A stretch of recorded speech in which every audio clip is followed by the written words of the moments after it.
Welcome to the Fundraising Leadership Podcast.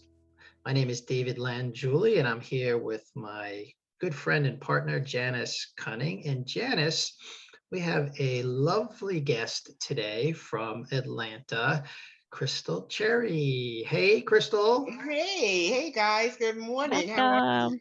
Welcome. Hey, Christal, why don't you tell the audience a little bit about yourself, what you do and your organization and who you help? Sure. So I live in Atlanta, Georgia, as you mentioned, and I am a recovering fundraiser, having been in the nonprofit sector for 20 plus years, working as a fundraiser, primarily in higher ed in the first part of my career, and then moved into faith-based services and groups and organizations, and then moved into human services. And then needed a break and decided that I would consult. I worked with a consulting firm for over a year and taught some classes, and then decided to hang out my own shingle and wanted to do something a little different. So I just kept thinking, how can I still have an impact in this sector? How can I continue to support nonprofits?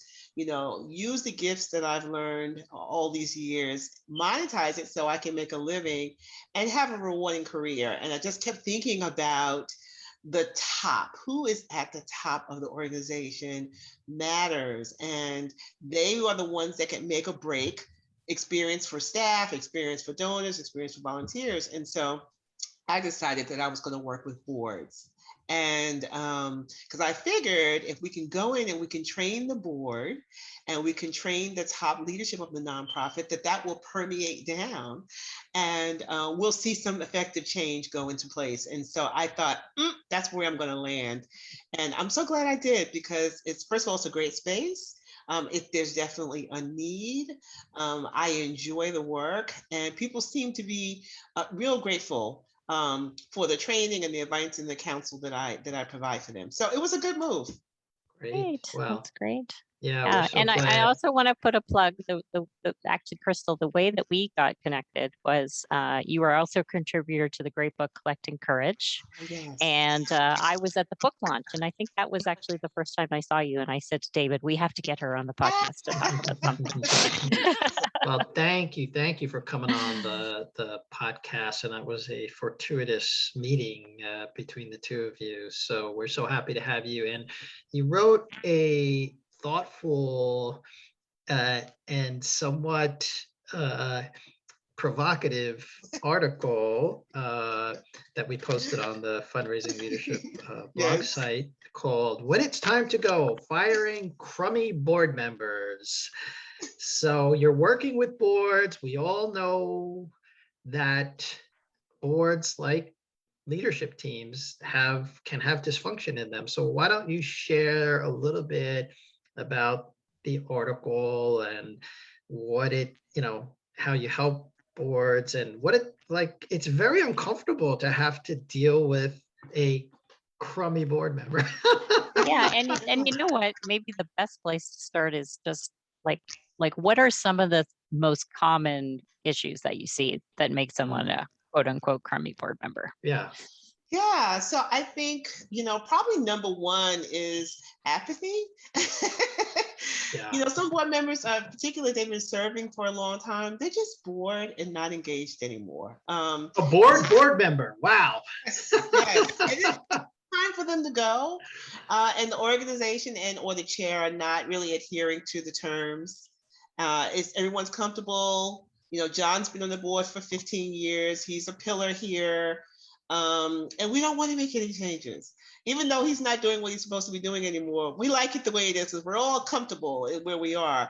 So I think apathy is probably the biggest challenge that I see for board members. And when it's time to go, it's time to go. No one, and this is what I tell board members when I'm doing my training, because I'm a New Yorker, I'm a straight shooter. And I tell my clients when they bring me on, if you're looking for light and fluffy, I'm not your chick, right? And so I'm going to come straight at you. No, they come to me. They come to me, Christal, for light and fluffy, right, Janice? Because Yeah, I'm so light and fluffy. David's also a New Yorker, right? I'm at also heart? a New Yorker. So Yeah, no, I feel your light and fluffy pain. yes, no, I'm a straight shooter, and I tell them like you've hired me to bring you some truth, right? And so, and they're appreciative, and many times they'll come to me and say, "Oh my God, I'm so glad you said that. I couldn't say it, but you could," and so I'm real clear and unapologetic when I tell a board member, it's just time for you to go. And you say so in a way that's not hurtful. You just let them know, it's just not a good time in your life anymore. You don't seem to be as engaged. Maybe you don't have the time, whatever it is, it's okay. This is not personal. We appreciate the time that you've put in. Like, you've been on this board for 10 years. You've probably connected this organization to all of your friends and colleagues. You've raised money. You've been to events. It's okay. So we're going to bless and release you, and it's okay. And we're going to continue to have a great relationship with you, and sing your song about what you've done on this board and for this organization. But it's time for you to make room for someone else.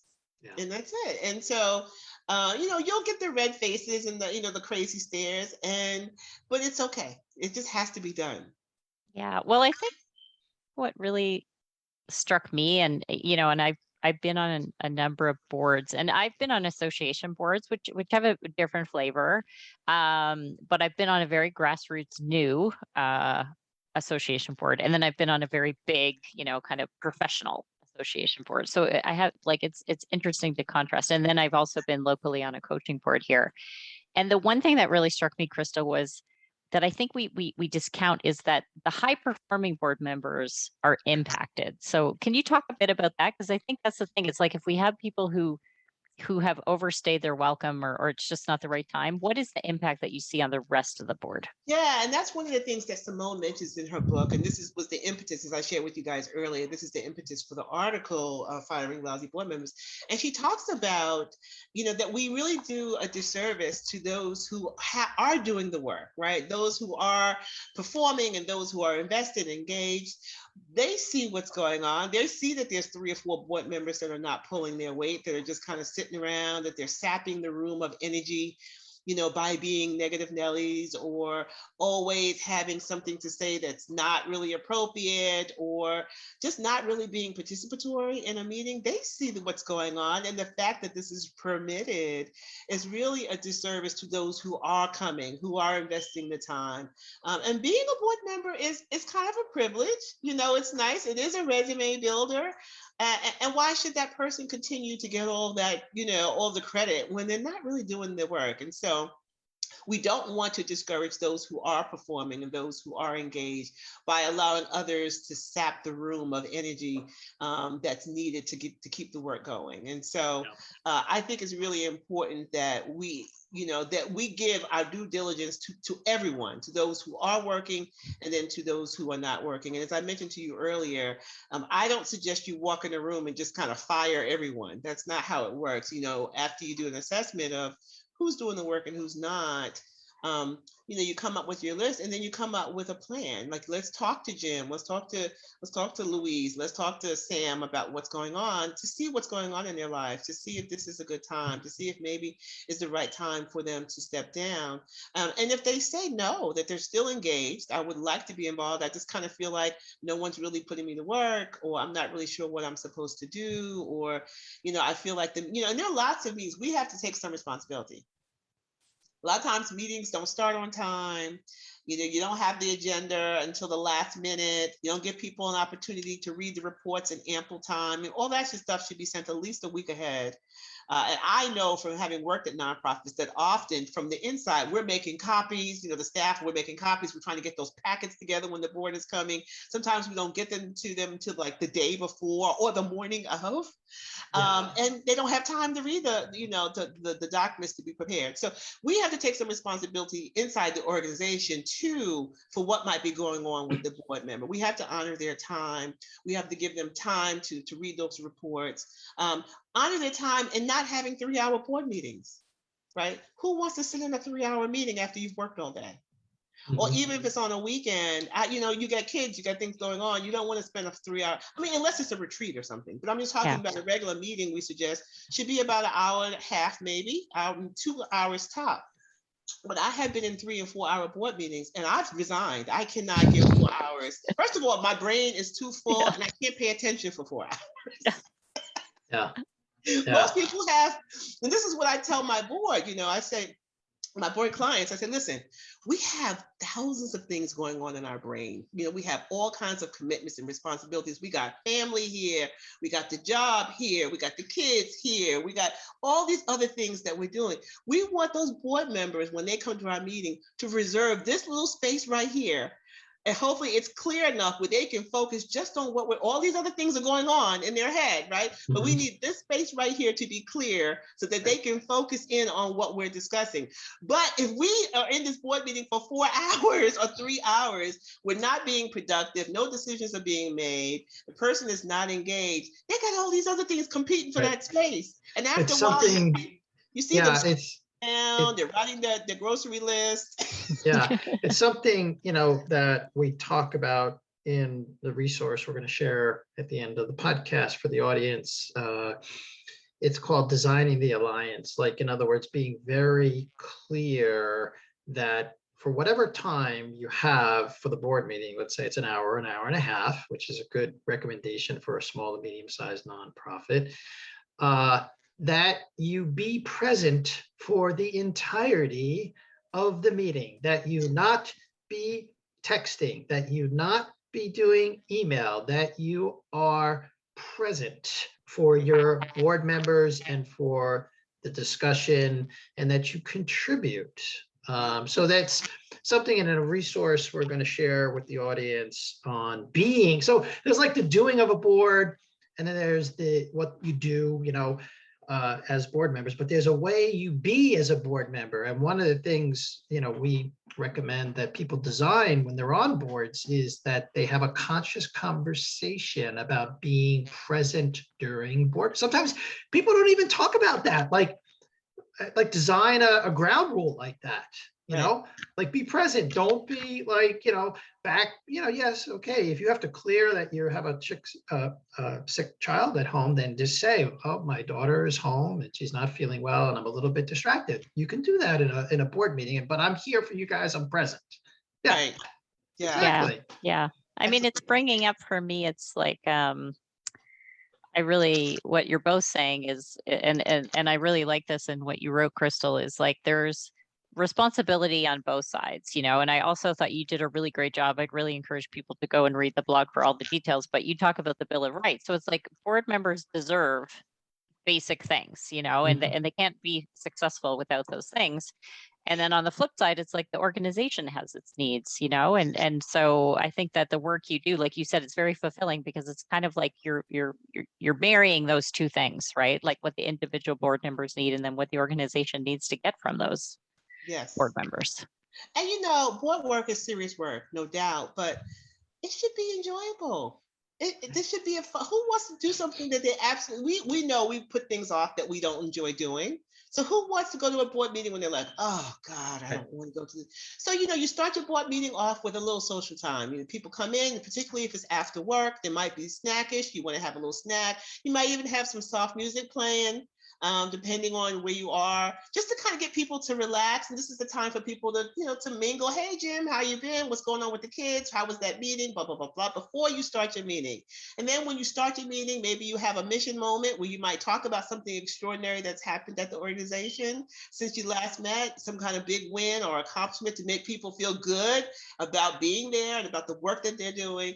And then be ready, start on time, have your agenda, have your documents, your reports and everything. The people who are supposed to be reporting out, make sure they're in the room, make sure that they're ready when it's their time, make sure the projector works and the PowerPoint is moving where. So, make sure that you're honoring people's time so that everything is going smoothly and people feel good.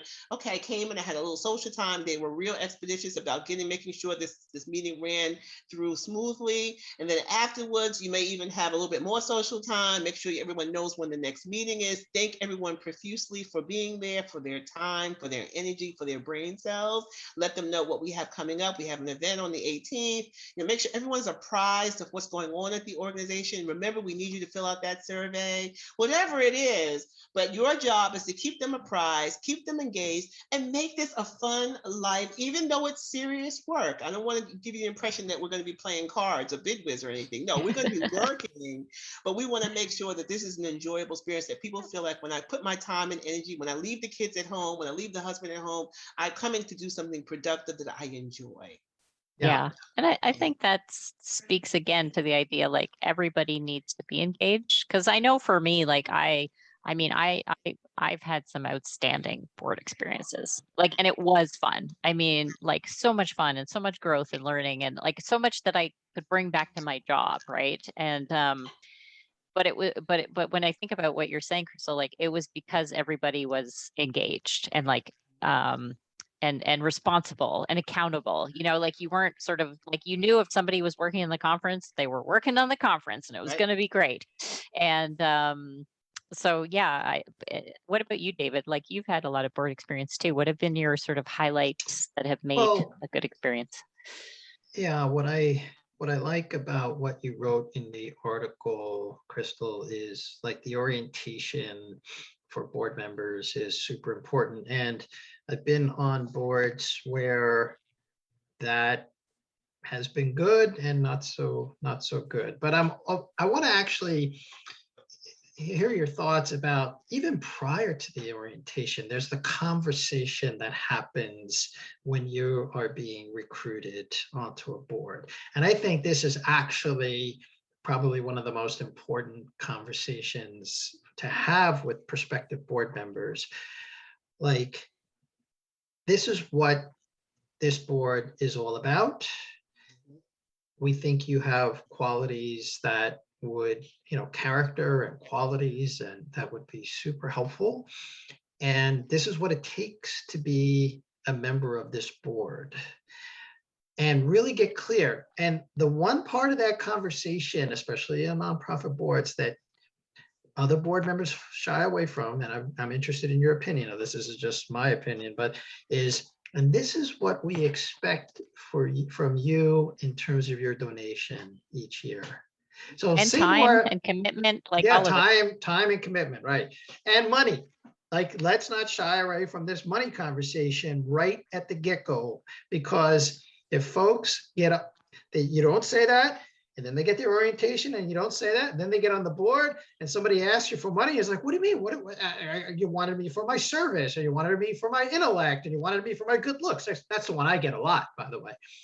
They always want me for my good looks. Anyway, I'm curious about your what you have to say about that. Yeah, and so this topic is really comfortable for me because I do board searches, right? And so I have a couple that I'm doing now, and so I'm usually the very first face that prospective board members see, because I receive the applications, I then interview first.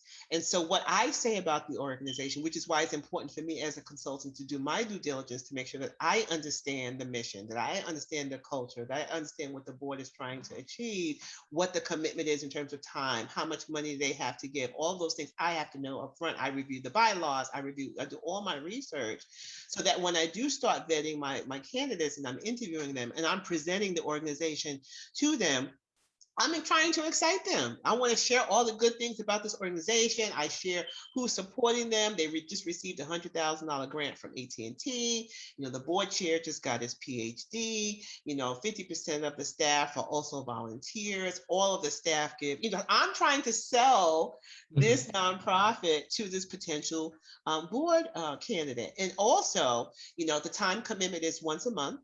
We expect out of the 12 meetings, the expectation is that you'll make at least 10 of them. The annual give or get is $1,000.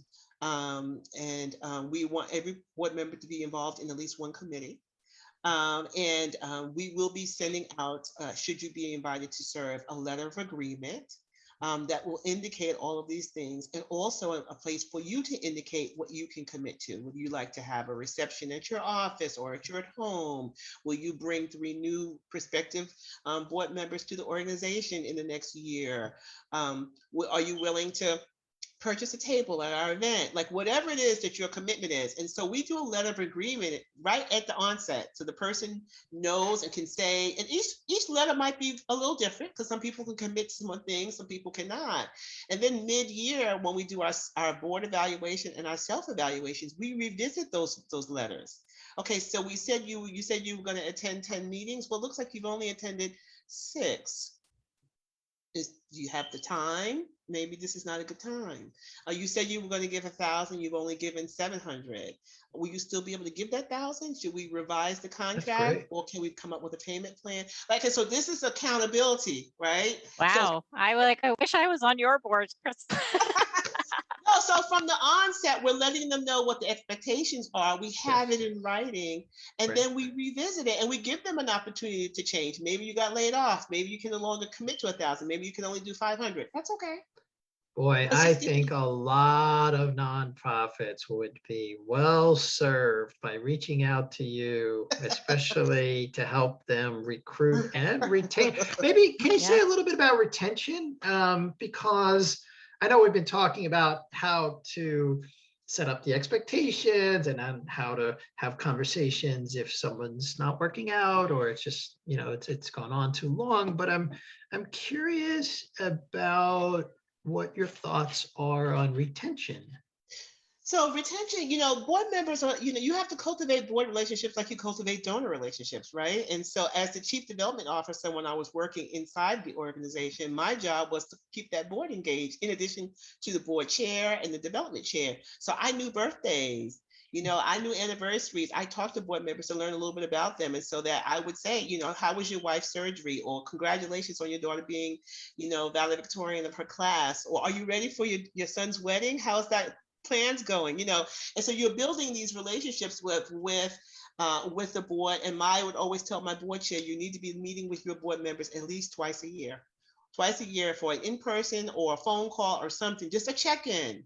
Mm-hmm. How's it going? Are you enjoying the experience? Is anything we can be doing better to make this experience better for you? I want to make sure as the board chair that you are engaged and that we're getting the best out of you and you're getting the best out of us, right? And so this is why I say this is like an unpaid job, because it is a huge responsibility to be a board chair and a board member.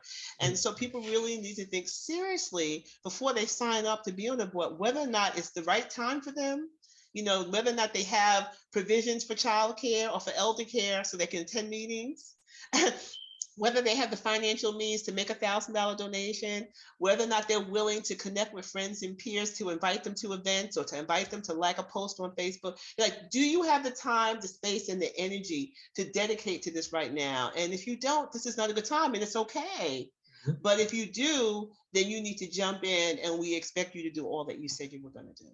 Yeah, I think it's so powerful. Like I think what I'm really taking away and and I can see for myself in situations that I've been in the past that I think sometimes we overplay and I think this happens for a reason, because sometimes especially smaller charities struggle to find good board members, right? But there's a way that we overplay the positives of like how great the organization is. And I think what you're really pointing us to, which is so important, is to clearly lay out the expectations. And I love that you do them in writing at the beginning, and that then there is like an actual checkpoint that is built in, so you can say like, are you on track? Because, I think what you're really pointing to is the last thing that you want to do is have to fire somebody. I mean, we all agree about that. And part of setting people up for success is to say, like, if things are going off the rails at the 6-month point, then how do we get them back on the rails? Or allow them to say that, yes, I made a mistake. This is, or something, circumstances changed. It's no longer the right time for me. I think that's so powerful. And I hope everyone's taking notes, because I bet a lot of organizations are not doing it like in such a clear way that you are. I'm actually hoping that, yes, everyone's taking notes. And I want to say, don't try this at home. Here's what I mean by that. Having served on boards and not having had the types of structures that you are suggesting, Christal, I can so see now from this conversation how helpful engaging someone like you would be for a board. because having a engaged, healthy, inspired, well-functioning board is critical for the organization. And so I could really see the benefit of, at least initially, spending time with you and either rewriting the ship, or if you're starting out as a newer nonprofit, laying in a foundation right from the get-go, or if the board it could be a huge relief just to, as a board member, to grapple with some of these, things with the help of a consultant like you. It's just, so I'm encouraging the audience to reach out to you, really, honestly.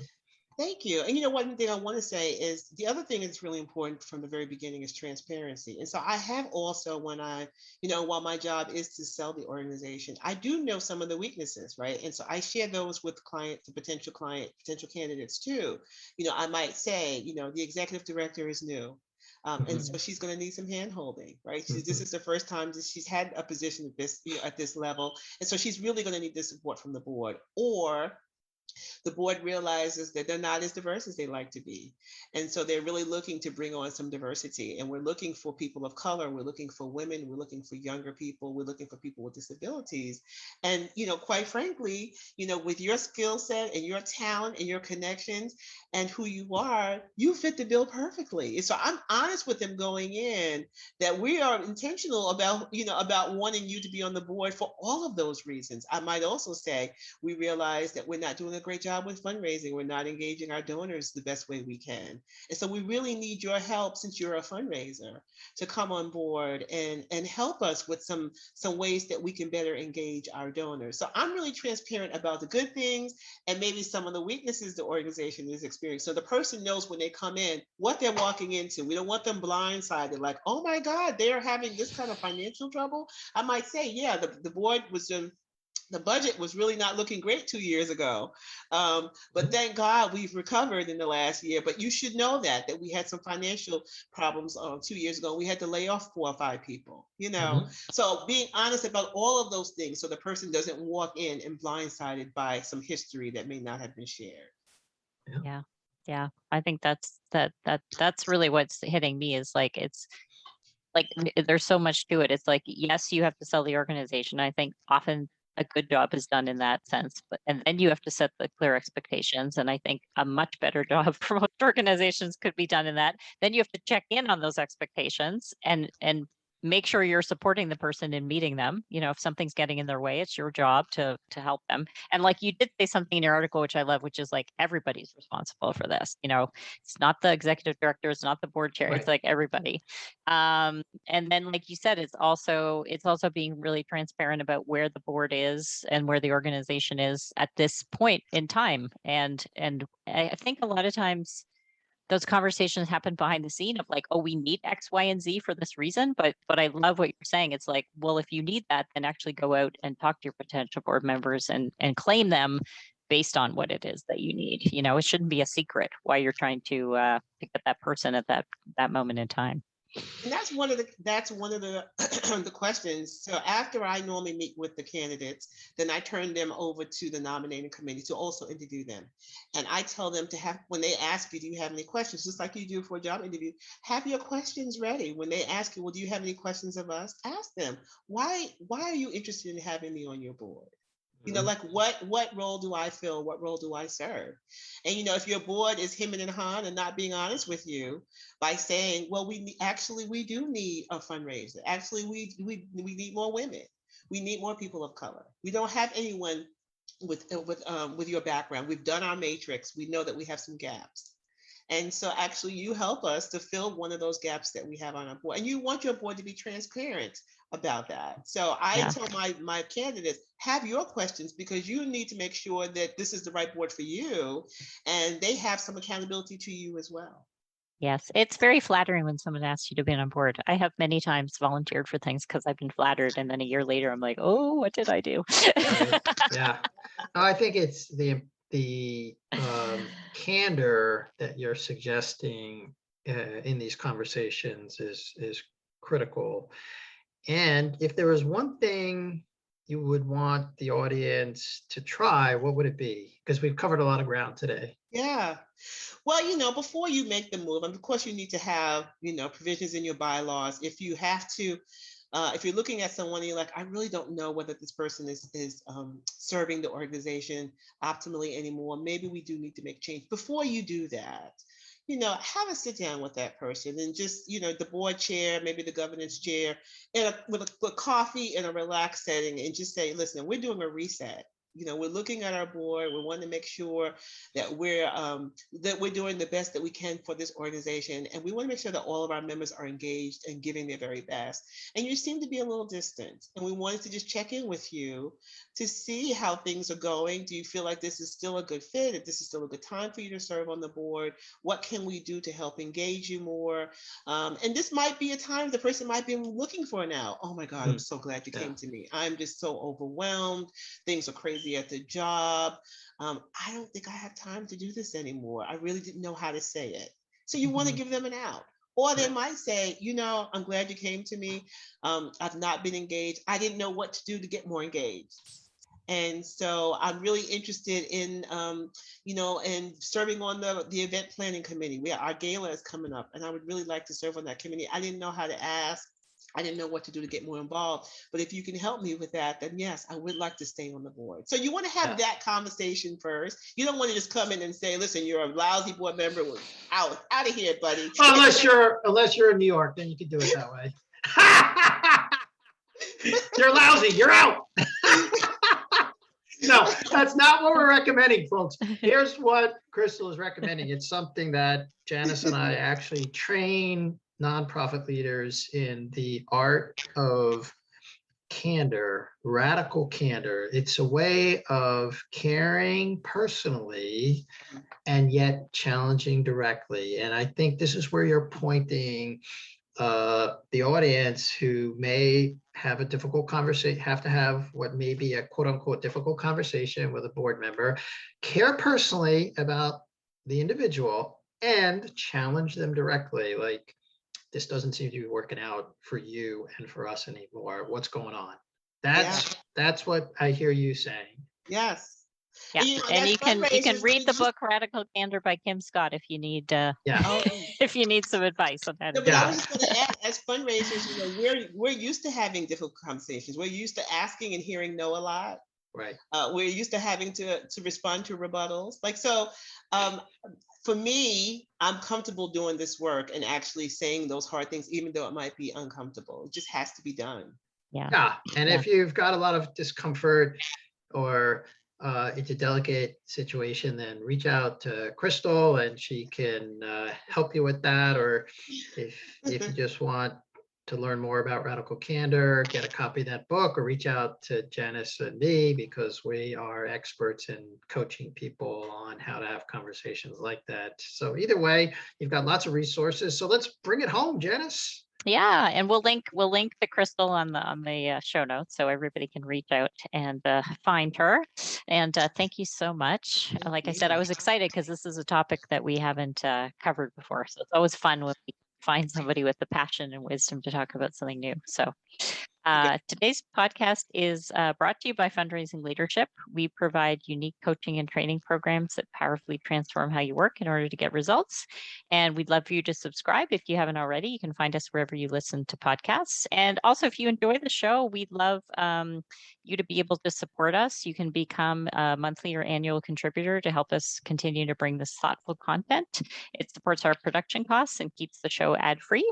And there's a link in the show notes of how to do that. And our resource for the week, which David mentioned earlier, is a free ebook called Being a Nonprofit Leader, a Guide for Board Members. So, just click on that. And as Christal said, I think we have something to try. One is reach out to her because you probably need help. And the second one is, how to sort of have that conversation to reframe how things are going with a challenging board member, but, before you have to say goodbye. Yes. So we invite you to go put that into practice.